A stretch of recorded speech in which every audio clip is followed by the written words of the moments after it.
How's it going, guys? In this video, you'll learn the secrets to how I find new meaningful SaaS ideas to stop me from creating meaningless projects and start creating meaningful products. Let's get right into it.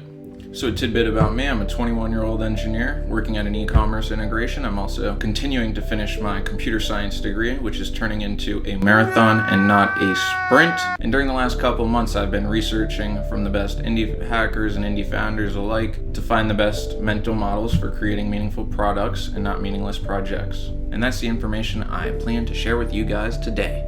Congratulations. So the art of finding a product. So the art of finding a product is first finding problems to solve. And to find problems, you first have to find an audience that has problems, right? So what's going to be your target market and your target audience? What niches do you already have domain knowledge in or have an high aptitude already in that domain?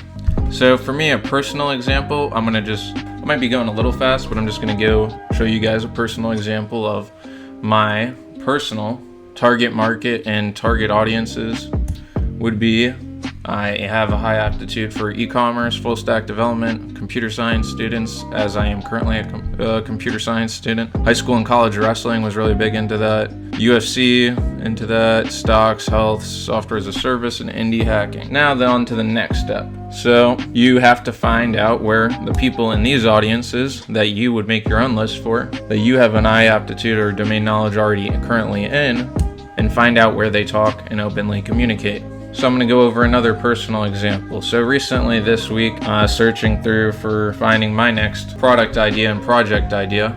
And also, by the way, next week I'm going to try and go over myself openly creating one of these project ideas that I'm going to pick and try and create and turn into a product. I'm going to be researching this week after work, all throughout the work week, and after my work, and determining I have an open list of project ideas and products that I already want to create or are interested in creating, and I'm going to go through that list, pick one, and then I'm going to just start creating in public. And if it fails, it fails. If it wins, it wins.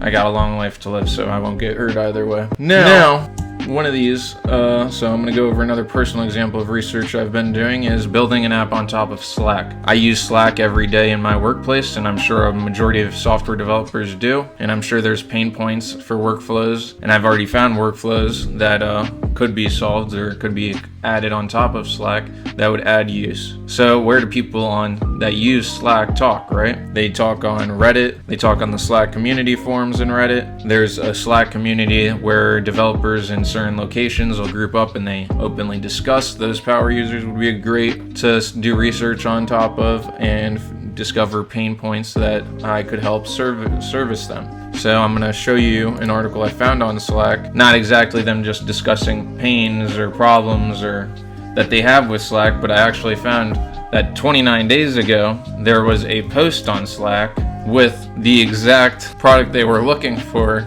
that they could not find, essentially this is just an app idea openly posted on Reddit right now for anybody to go and decide to make. So this guy has wanted to see if he could have like a world, he could get a Slack app and he could see all his users and where they are located on the Earth planet, let people mark their own locations, auto detect with permission or track from user's profile and see where they are on the planet. And then in the comment section, someone even told you how you could go about building it easily using the Airtable, right?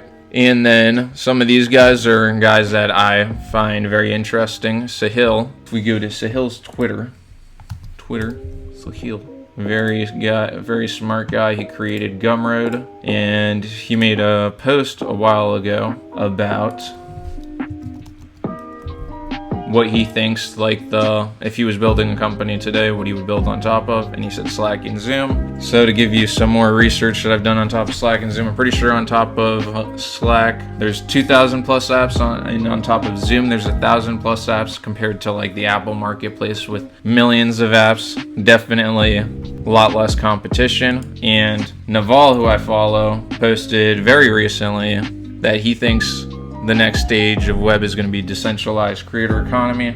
And I'm pretty sure what he means by that is 100% like anonymity when you're on a community. So basically a community, like a Facebook platform, based on 100% of your followers would be based on the value you contribute and not your name, because it's anonymous, right? And then the final step would be finding these articles and then doing research and note taking on top of them to discuss further their pain points, and then you could do even more research on top of them until you break it down into deciding whether you think it's a good enough problem and there's a good enough market for it. And another useful thing you could use is the Google Keyword Planner tool to see how often people are searching on Google specifically for this product, and if there's a product that already solves it. And if there's a product that already solves it, then you can determine if there's pain points for that product and how you could solve those pain points for those users even better than currently what that product is doing. So until next time, y'all boys, hope you guys have a great one.